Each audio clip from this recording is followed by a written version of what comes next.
Welcome to Get Rich Education. I'm your host, Keith Weinhold. We're talking about commercial real estate today, where your tenants aren't families, but rather your tenants are businesses. You'll learn how the space of retail, warehouse, and industrial is a real paradigm shift from the residential world today on Get Rich Education. MC Laubscher is the host of the Cash Flow Ninja podcast and president of Producers Wealth. He is on a mission to help you achieve financial independence and freedom as soon as possible. He achieves this by integrating the infinite banking concept with real estate investments to increase your returns and recapture cash flow that you are not even aware of that you're losing. MC shares the number one strategy of investors in his holistic wealth creation course at yourownbankingsystem.com.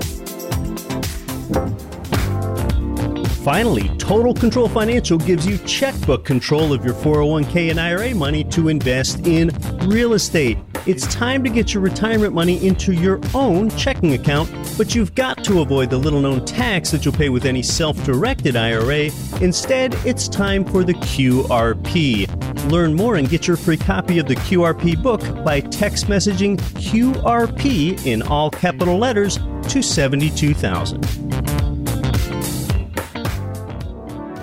Get Rich Education is brought to you by Ridge Lending Group, Producers Wealth, Norada Real Estate, and Total Control Financial.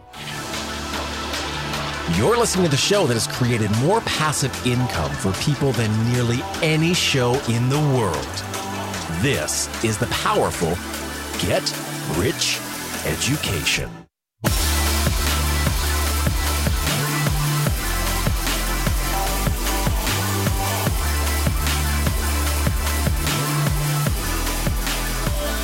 Welcome to GRE, from Birmingham, England to Birmingham, Alabama, and across 188 nations worldwide.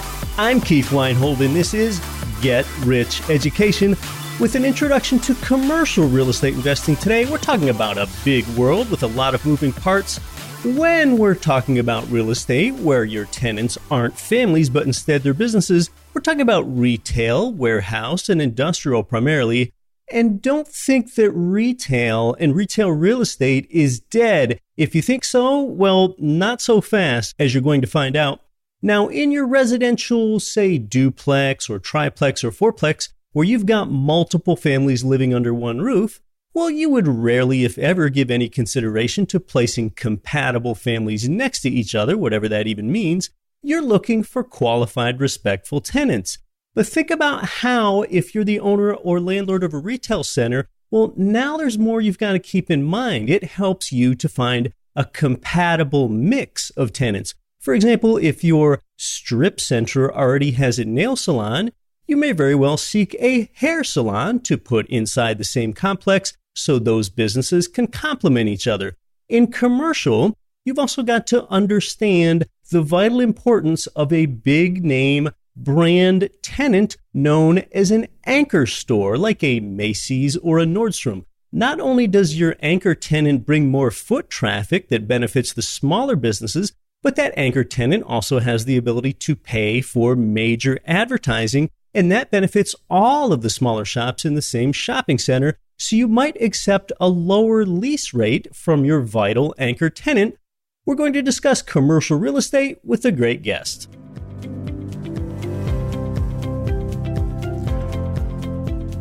Today's guest began building his personal real estate portfolio in the 1970s part-time while he was engineering for some of Silicon Valley's pioneering technology companies prior to becoming a full-time real estate investor. And he's now bought and sold more than 4,000 units, totaling nearly $1 billion. Early on, he focused in the residential space, and today he offers commercial syndications to investors. He's also the proud sponsor of the San Francisco Bay Area Commercial and Multifamily Investment Club. And, interestingly, the first time that I ever bought an out-of-state turnkey property personally, it was a single-family rental home almost 7 years ago, and I bought it from our guest here. Welcome to Get Rich Education, Mr. Tom Wilson.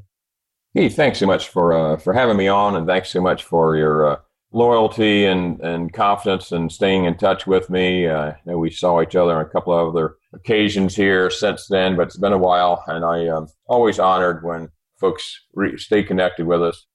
As a former engineer, you kind of have an analytical and spreadsheet background. So just tell us about that and how that factored into your transition from residential to commercial, which is what you do today. Most of our clients actually are techies. I think they like data, and as an engineer, analytical person, I can provide that data.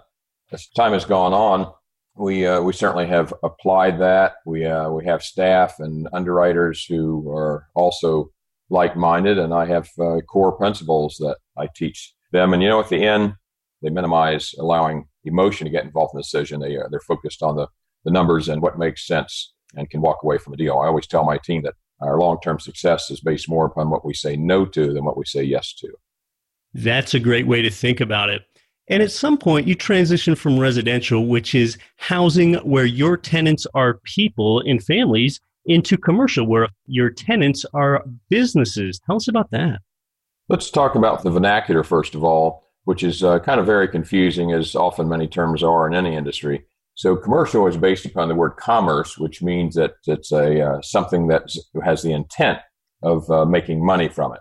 So until this last crash, when hedge funds and a lot of us investors decided to make houses a commercial asset class, if you will, by using them as rentals, predominantly, multifam is also commercial. Although many people, if they're not in that arena, they think of commercial as non-multifam. But indeed, multifam is, because the whole intent is to make money. So I will try to distinguish that as we move forward. So I bought my first commercial property, or multifam commercial property, back in 2000, and interestingly enough, is going on the market today for the first time, because people are throwing crazy money at me. And what we've done over the years, I think one of the things that we've done very well is change our model as conditions change and as the market changes, as different asset classes and different markets have highs and lows. People ask me, what's the market like? And I remind them that the market is thousands, if not tens of thousands of submarkets. So each one does something differently. So I've owned 9, 10 multifam properties, did well, but a lot of people's perception is you had more and more individual investors investing in real estate as compared to REITs or institutional investors. I feel that their mindset often is, well, I've had rental properties, I've rented something, I think I understand about somebody needing to live somewhere, so that feels comfortable to me. So I'm going to scale up, I'm going to go to multifam. Intuition sometimes is good and sometimes it's maybe not so good. That's fine. And I've had, I tell people that they ask me, what's your highest return cash flow property in time? And I say, well, it used to be multifam. And they say, well, what was your worst? Well, it was a multifam. So there's a wide dynamic range, of results. But what happened as post-crash is that the demand for multifam, not just houses for rentals, but multifam in general, increased and outstripped the supply. So therefore, the prices went up, the cap rates went down. I presume your audience understands cap rates, amount of cash you would get in the first year as a return on a product if you had no debt on it. So it's just that simple. So as prices go up in any kind of real estate product, rents never go up in proportion. So the higher the price, the harder it is to get that enough rent to give you as good a return as it used to be. So about 5 years ago, one of my closest broker partners and I noticed this trend, but non-multifam commercial, such as industrial, office, retail, were not having that so much of an imbalance. They weren't under the radar, but they didn't have as much of an imbalance. So that's why he came to me about 5 years ago and said, Tom, we've loved the multifam. You and I have just sold a big multifam for a cap rate of 6, and we've exchanged in 2 commercial buildings for 8 and 9 caps or returns. I think we got a window of opportunity here, and doesn't mean that we may not do multifam in the future or do it if we find that it's one of those unique ones that has an exceptional return and good quality. But in general, non-multifam commercial in most primary, secondary, and tertiary cities across the United States now giving 2.5 points higher returns than multifam. So it isn't that we don't like them from a conceptual standpoint, multifamily. It's just that commercial right now is doing better. We're talking about non-multifamily commercial. That is when you rent space to a business rather than families or people. And, Exactly. Tom, some people just don't understand the very nature of a commercial deal. So just tell us how that differs from residential. Well, some of the fundamentals are the same. In order to get a good deal, you got to have a lot of deal flow to look through. If somebody thinks they can walk into some broker's office and say, I'm interested in buying a good value product, the odds of them getting that is virtually zero. It's very, very, very, very, very low. But in commercial, you got to, again, each asset class is quite different. So let's take industrial as one of the asset classes that is one of our favorites, and we've done a lot of deals with that. So there's single-tenant industrial and there's multi-tenant industrial. And you think, well, industrial is industrial, but no, not the case. It's, they're quite different. In fact, a multi-tenant industrial is very similar in many respects to a multifam. Now, a lot of folks say, well, all right, I'll listen, but I'm not so sure about this because I like in multifam that people have to live somewhere. Yep, I agree. So why do they live where they do? Oh, it's because of all the commercial infrastructure that's around it. It's where they work. It's where they shop. It's where they go to school. All of that, all the things that surround a multifam, which is the reason why they live there, is commercial, non-multifam commercial. So in a multifam industrial, this is a place that this is an area where typically leases are 3 to 5 years. They may not be as strong as, say, a national credit tenant, but they are usually businesses that have been around for some time. They're usually supplying local services and products to the local region, and they're way more solid and more credit worthy than, say, a typical resident in a multifam. So I like that part. We just closed on a $26 million industrial multifam in 6 locations, 103 tenants, 26 mil in Houston. I like that a lot. You got this diversity of locations. You got this diversity of tenants, and it's worked by a full-time on-site industrial leasing agent who treats it maybe a lot like a multifam, except it's a lot higher level. They're dealing with higher level clients. You don't get these kinds of clients that skip overnight. Unless they go bankrupt or really have trouble business-wise, then they're pretty solid for some time. Now let's contrast that to a single-tenant industrial. So why is that so different?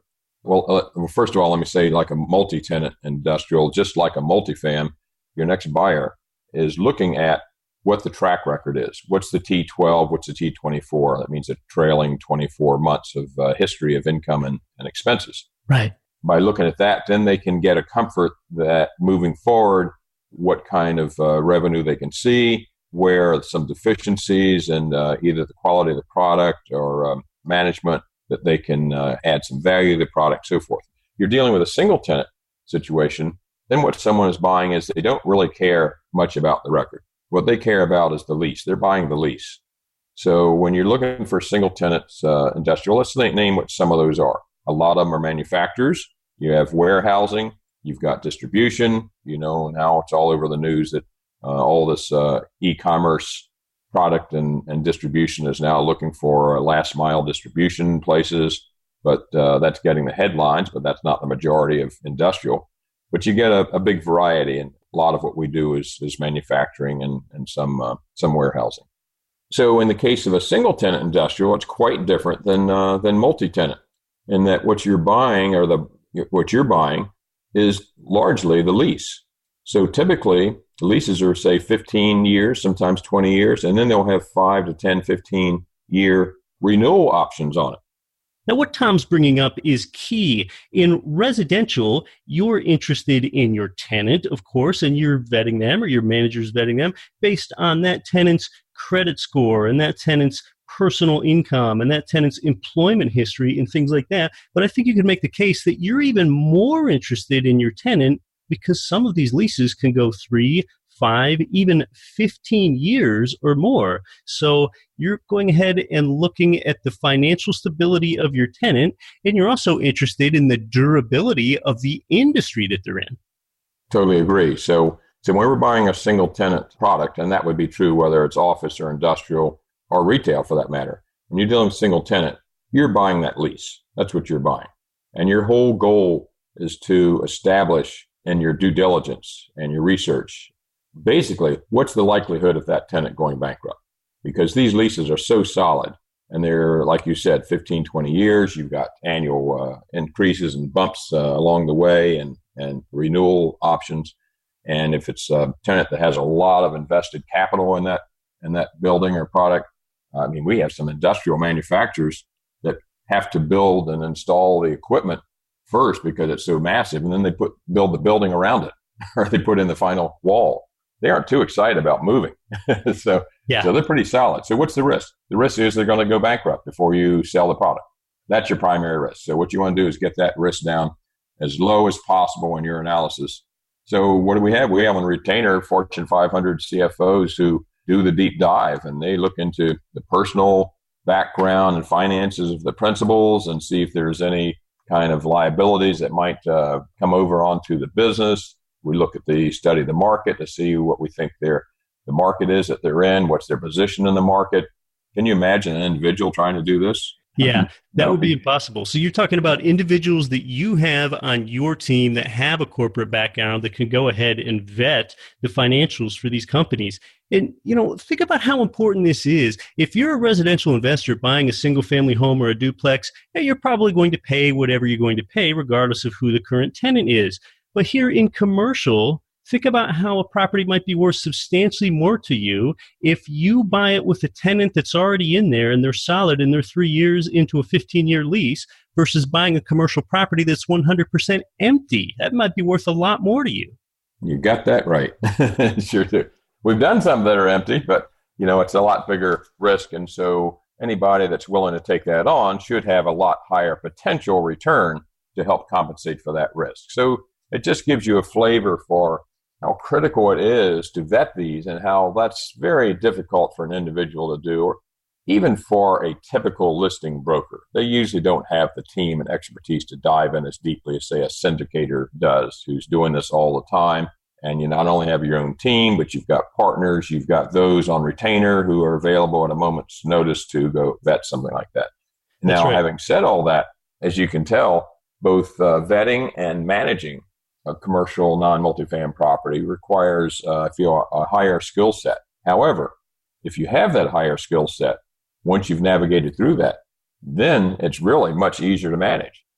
Well, with public companies, it's one thing, but with private companies, it can be really hard to get data when you're going ahead and vetting these commercial prospective tenants. That's right. So as you can see, it requires a higher skill set in order to find and vet and manage products like this. However, if you have that skill set, your team has that skill set. And by the way, I think a good syndicator should also have the capability to manage. Now, if they aren't in the region, they will oversee someone who's local who knows how to manage, but at least your team, your syndication team oversees it. But once you have that skill set and you've navigated through the tough part of the due diligence, then it's actually easier to manage. And most of these single tenants are on what we call absolute triple net, which means not only do they cover the taxes, insurance, and the maintenance, but in absolute triple net, they also cover all the structural issues, if there's anything that comes up with the building. And also all the bills don't come to you as the owner, then you sub-bill the tenant. They actually all go to the tenant. So this is pretty nice stuff. Yeah, that's pretty good. We like that. That is kind of the holy grail of real estate investing. So we're talking about triple net leases where you as the landlord bill the tenant for things like the taxes, the insurance, and the maintenance cost. Here's the kicker. That all sounds great. And the first thing people think of, I'll go buy at McDonald's or some national credit tenant. Yeah. That's wonderful. We just had a McDonald's that sold 90 days ago in San Francisco for a cap rate of 1.7. Gosh. So generally, we do not do household name national credit tenants. So a national credit tenant means a tenant that's been around a long time. They have a big Dun & Bradstreet rating and so forth. So you can tell traditionally and from the projection of the analyst what their future risk is. We're talking about household names like CVS, Walgreens, Starbucks, a credit tenant. So do you think if a name like that is on a tenant in the building, you think you're going to get top returns on it? No, because people are buying largely security, right? They're buying at least a perception of low risk. So we don't do that because we can get double the returns by getting kind of the next tier down of folks that maybe no one house is not a household name, but they've been around for a long time. They're very solid. They've got a big backlog. They're in a good market. They're in a good position within that market. And once you've established all that, okay, I'll take double the return for maybe a little bit higher risk. So we're always looking for the highest return risk ratio. Just to pick up on the triple net lease, and again, we're talking about where tenants are businesses, and actually triple net can make sense from the tenant perspective because look, a tenant, they don't want to have to call the landlord when they're a business and say, hey, can we put our sign up? Can we add some counters over there? Can we paint this place? Can we add some shelving? They don't want to have to do that. So it lets the tenant run their business, hire their vendors, and run their business better than having to run everything through you, the landlord. So we talked about the term credit tenants, a household name, and typically you're buying safety there, and you're not going to get a very good return because you have safety with those big name credit tenants. And then we also have something in the commercial space called anchor tenants. I think a lot of people know what that means, but what does an anchor tenant mean to you in commercial real estate, and why are anchor tenants important? Well, an anchor tenant is tenant in a multi-tenant building that is a household name company, whether it's CVS or whether it's Home Depot or Walmart. So it's a tenant that is going to attract a lot of traffic. So then the other spaces that are adjoining it, or maybe in the shadow of it, if it's a separate building but next to, is going to benefit from the traffic that anchor brings in. Now your rent from their lease from that tenant, the anchor tenant, it's not going to be very high. They can demand, because they're the 800-pound gorilla, a better rate. However, they're pretty solid. They generally have long-term leases, and then you're able to get other shadow tenants to follow. So that can be a good thing, and we have some of that. We have some strip malls. I might mention, when we're talking about asset classes, the headlines have kind of made retail a four-letter word, and people think, oh my gosh, anybody be an idiot to be in retail now, because it sounds like all brick and mortar is going to be scraped from the face of the earth in the next few years. And then you ask them, do you really think that's going to happen? Well, I guess not. You realize that the largest e-commerce company in the world just spent $13.7 million for 460 stores who's Whole Foods. And now I was walking by about 3 months ago in one of our local high-end centers, and there's after a movie, and there was a line out the door. And I looked inside, and there are people in there holding books. And I back up, and it says Amazon Books. Was that their plan all along? I don't know. So I think people are selling retail too short. Are a third of the malls of the 900 malls in the country going to disappear? Of course. Are a third of them going to do okay because they're going to convert some of their space to entertainment and service? Yeah, I think they'll do just fine. So it means you got to pick and choose carefully. I especially like in the retail sector, I like the neighborhood service centers that we've been calling them. So we avoid that four-letter word retail name. And service centers, so I ask people, so are you going to get your hair done on the internet? No, I guess not. You're going to get your dog seen when he gets sick on the internet? No. You're going to have a beer with your friends on the internet? No. Okay, I get it. So if they're service oriented, I think retail's going to be just fine as long as they got good traffic count, they're established in a community that's solid, or that the rooftops are going to be growing. All of those kinds of things we look at very carefully. Exactly. There are just so many things that you cannot do online. You can't get your nails done online. You can't get a haircut there. Some people, me included, they like to go try on clothing before they buy it. I mean, isn't that amazing? It's they still like to see if it really fits. Exactly. I've never shared a coffee or a beer with anybody online in my life. Yeah. So sometimes you got to be careful with the headlines. They're, the journalists and editors are in for drama, and they're selling media, and so be careful. I'd say in general, always be careful about not drawing a broad brush conclusion about anything that you hear. And in fact, I think people ask me, Tom, what do you consider to be the most important element in your success in your business? And I say, by having outstanding partners. So we don't do any deal that doesn't have an expert in every aspect of that deal. I would always rather take a smaller piece of the pie, which returns to my own syndication team, and make sure that I've got all the experts to cover all aspects of that investment so that we can maximize the return and minimize the risk, not just for ourselves, but especially for investors. When I'm managing other people's money, I take that very responsibly, very seriously. It's astounding. Most syndicators think that they care about their own money until they're handling others' money, and then they find that they're even more concerned with that. You're listening to Get Rich Education. We're talking with Tom Wilson about commercial real estate investing. More when we come back. I'm your host, Keith Weinhold. Would you like to know the easiest way to create wealth and passive income with real estate? This is Marco Santarelli with Norada Real Estate Investments. Now you can access the best deals without the stress or hassle of having to find, renovate, or manage those properties. We save you time by providing you with passive income investment properties in some of the best U.S. markets. Learn more by downloading your free copy of The Ultimate Guide to Passive Real Estate Investing. There's no obligation and nothing to buy. Simply visit passiverealestateguide.com and get your free copy today. That's passiverealestateguide.com. For a real estate investor like you seeking an income property loan, go to Ridge Lending Group, NMLS 42056. Over the years, you've heard President Chaley Ridge generously devote her time to you here on the show as a guest. Ridge provides investment property loans in most U.S. states, and you're going to find out how they've helped more people realize their dreams of real estate financial freedom than any other mortgage lender in the entire nation when you get started at ridgelendinggroup.com. This is the Real Wealth Network's Kathy Fettke, and you are listening to the always valuable Get Rich Education with Keith Weinhold.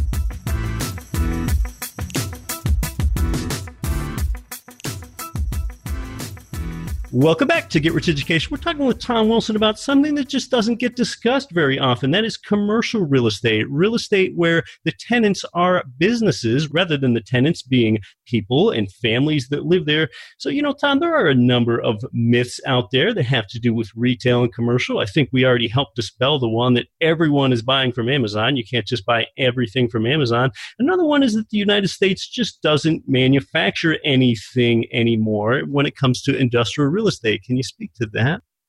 Another reason we really like industrial, and I think a tough part for people to get their heads around in industrial is that they're used to seeing pretty buildings with retail or multifamily apartments. Yeah. But if you go buy an industrial product, it's plain walled buildings with often metal sides. There's no windows in it. People have to think, what are they doing inside there anyway? It doesn't look very pretty. Well, it turns out a lot of them are doing some pretty important things. They're backbone of manufacturing often in America. As automation increases, we've got more and more manufacturing that's coming back to the U.S., not only staying here. Because now we get rid of the labor component, which is the main reason for going offshore in the first place.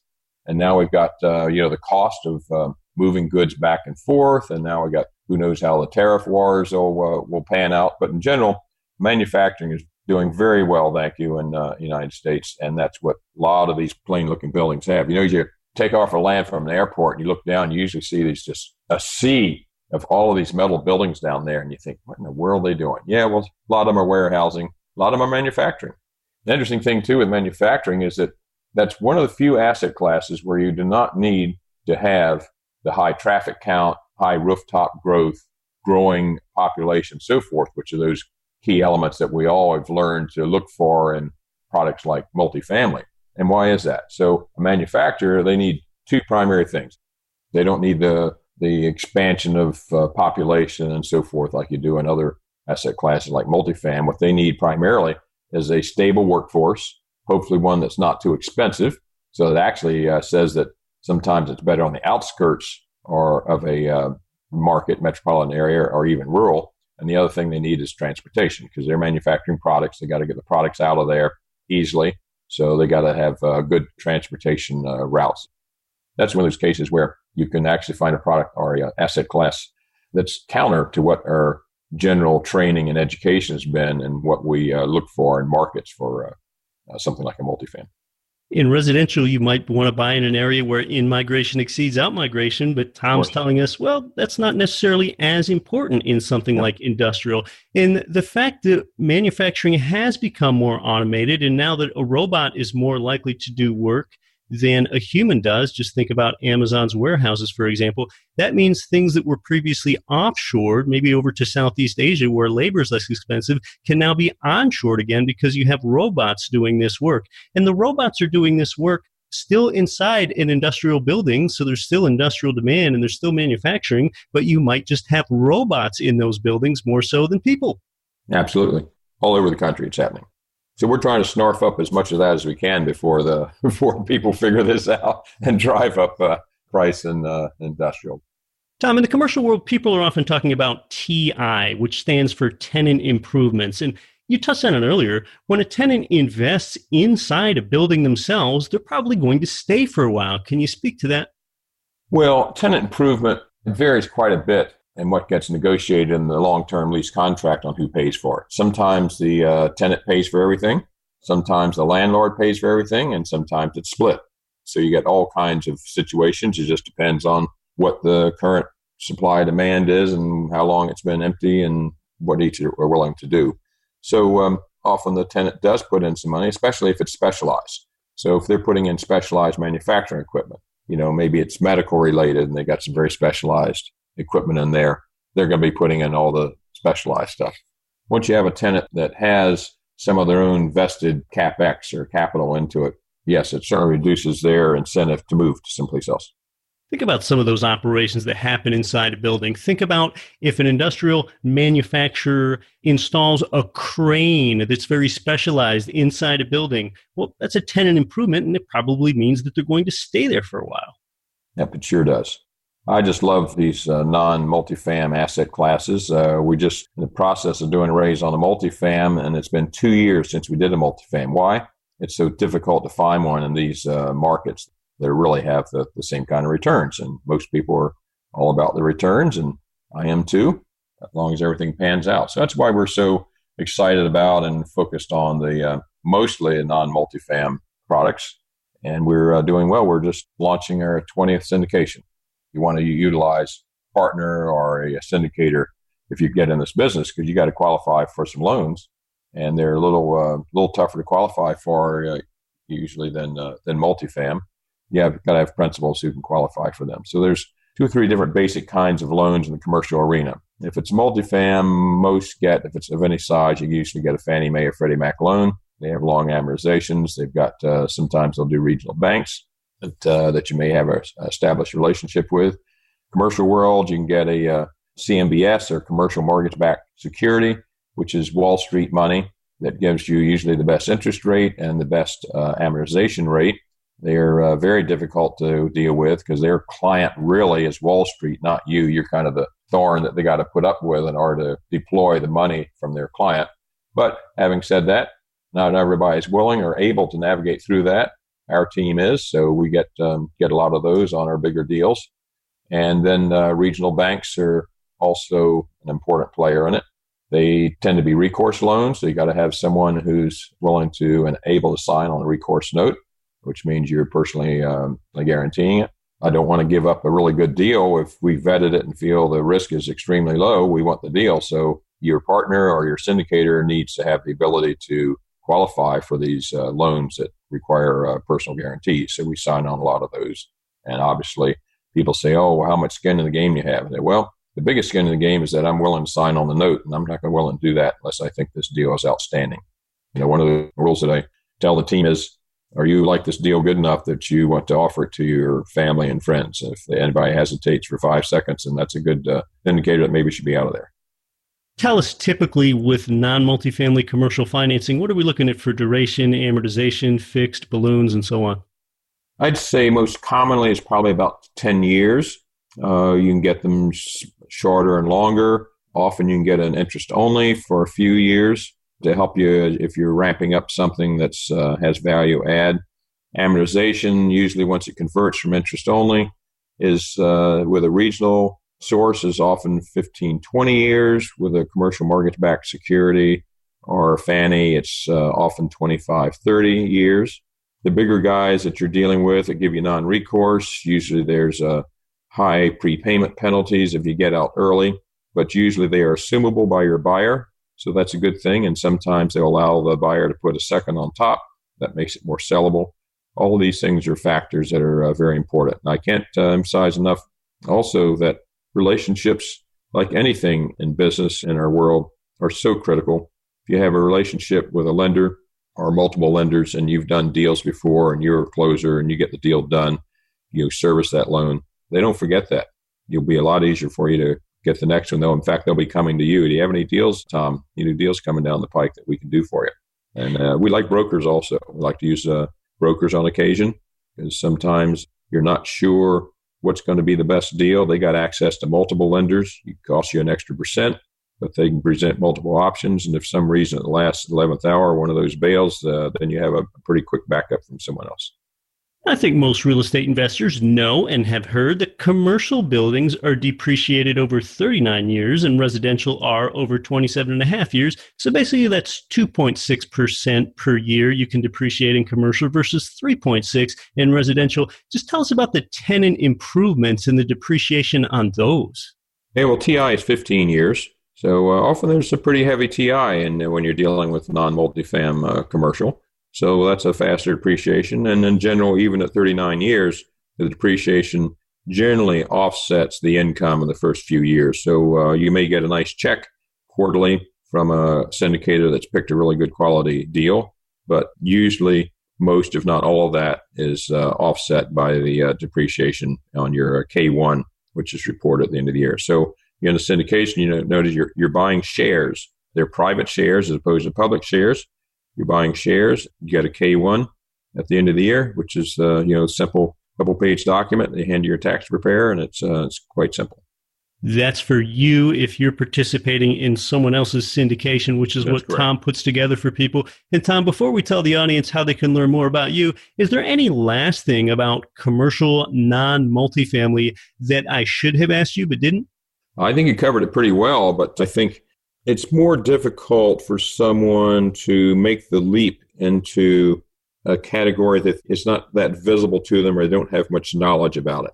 And of course, I always think it's good to get enough education like you provide for people to be able to ask smart questions, but they don't necessarily have to do it themselves. They just need to know to ask enough questions so that they can find a good quality source. So right now in this market that we're in throughout the United States, non-multifam commercial, whether it be office or retail or industrial, they're giving considerably higher returns.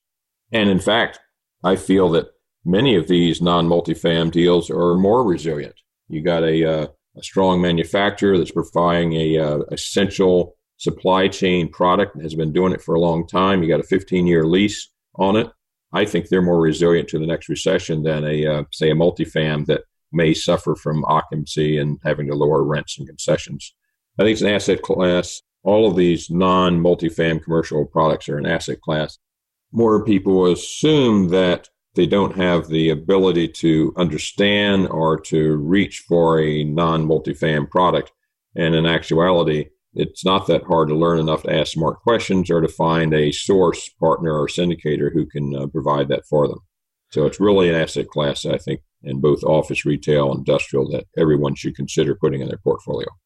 With commercial, it's been great to get a fresh perspective on renting property out to businesses rather than tenants. How can someone learn more about you and what you do? We love teaching. We love sharing what we've learned with others. We love when they also become clients, but we just love sharing, just as you do, Keith. If they go to tomwilsonproperties.com, they will get hold of the website for Wilson Investment Properties.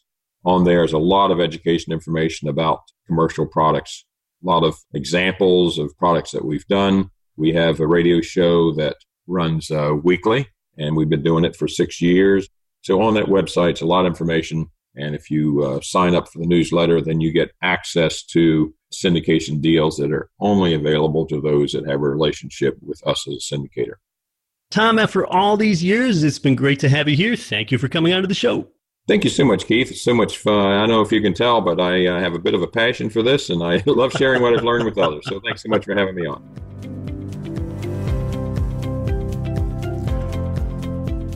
A lot of moving parts with commercial real estate investing, oftentimes where you're seeking opposite criteria that you are as a residential investor. Now, I think we all know and believe that the internet and e-commerce sales, they're going to continue to grow. But brick and mortar retail isn't dead, it's just different. Consider, in fact, that last year, e-commerce sales accounted for just 9% of all retail sales in the United States. Yes, only 9%. And like Tom and I said, there are a lot of activities that you cannot do online. People want to go out and shop together. You might also remember that earlier this year in the South Dakota versus Wayfair Supreme Court case, it was decided that states may charge tax on purchases made from out-of-state sellers, even if that seller has no physical presence in the taxing state. Well, that tax on internet sales, that could make them lose some of their advantage over brick-and-mortar retail. Oftentimes, online sales are not as profitable as brick-and-mortar sales either, because consider that online sellers, they're the ones that need to figure out delivery, and every consumer seems to expect free shipping today. So there are many reasons that retail and even industrial is not nearly dead. There's another trend that I hope you took notice of here. If you've been listening the past few weeks, after we chatted with Ken McElroy here a couple weeks ago, understand that Tom here today is the second Get Rich Education guest in a row that wants to sell a significant portion of their multifamily apartment portfolio, citing that many residential apartment prices are just too high and that yields are becoming too low. That's a sign that you want to pay attention to in that particular space. Thanks to Tom Wilson today. Again, you can learn more about him and even how you can come alongside him in commercial real estate investing at TomWilsonProperties.com. If you haven't, I would love it if you subscribe to Get Rich Education. You, in fact, are invited to do so. In fact, that is the way to be sure that you don't miss any weekly episodes. That's with the subscribe button that nearly any podcatcher has. Until next week, when I'll be back to help you build your wealth, I'm Keith Weinhold. Don't quit your daydream. Nothing on this show should be considered specific, personal, or professional advice. Please consult an appropriate tax, legal, real estate, financial, or business professional for individualized advice. Opinions of guests are their own. Information is not guaranteed. All investment strategies have the potential for profit or loss. The host is operating on behalf of Get Rich Education, LLC exclusively.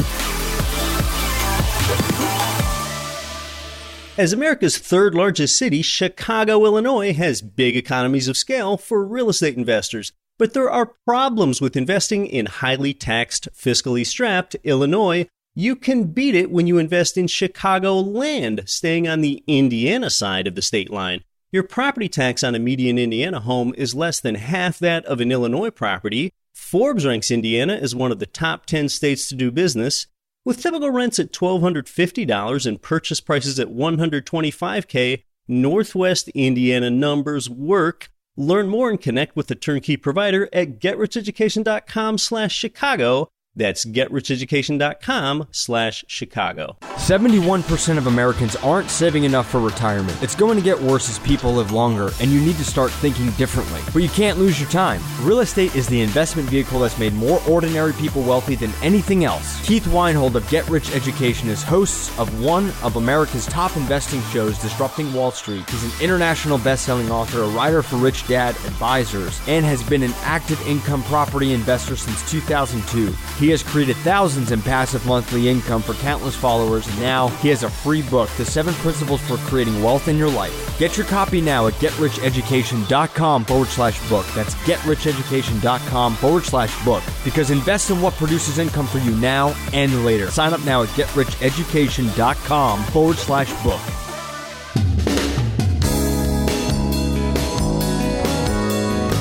The preceding program was brought to you by your home for wealth building, GetRichEducation.com.